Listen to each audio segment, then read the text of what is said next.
Factories in China, they are racing to meet American demand before tariffs kick in. Eunice Yoon is in Beijing and has got more on that story.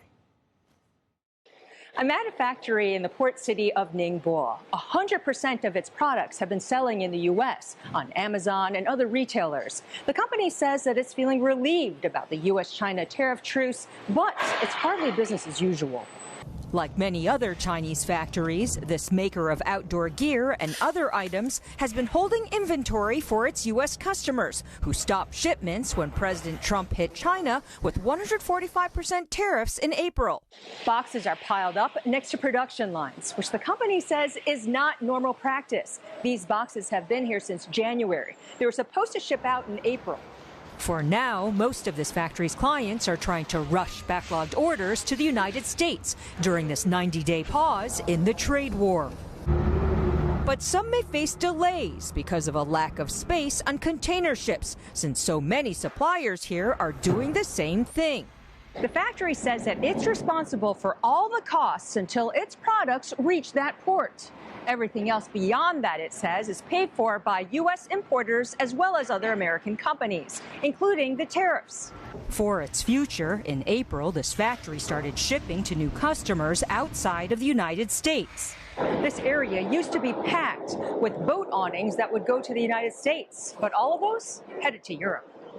Unlike the American versions, these European ones, which will be used on lakes rather than the ocean, don't have a protective coating for salt water. Redesigns by a Chinese factory unsure of what comes next. The tariff issues have become so sensitive here in China, Andrew, that company that we visited did not want to be named in our report, and the factory managers didn't want to be interviewed on camera.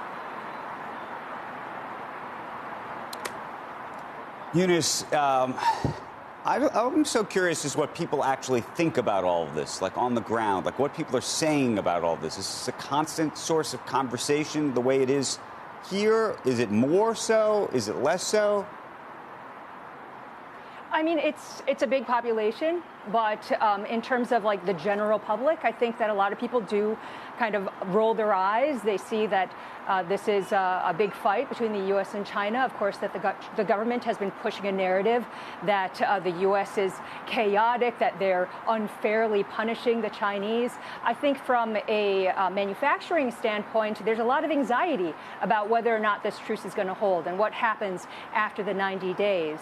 We keep hearing from the government that there are lines of communication so that, the foreign ministry had said that the vice foreign minister had spoken to the deputy secretary of state. But at the same time, it's very unclear how that fits in to the actual trade talks and the described trade consultative mechanism that was agreed upon in Geneva.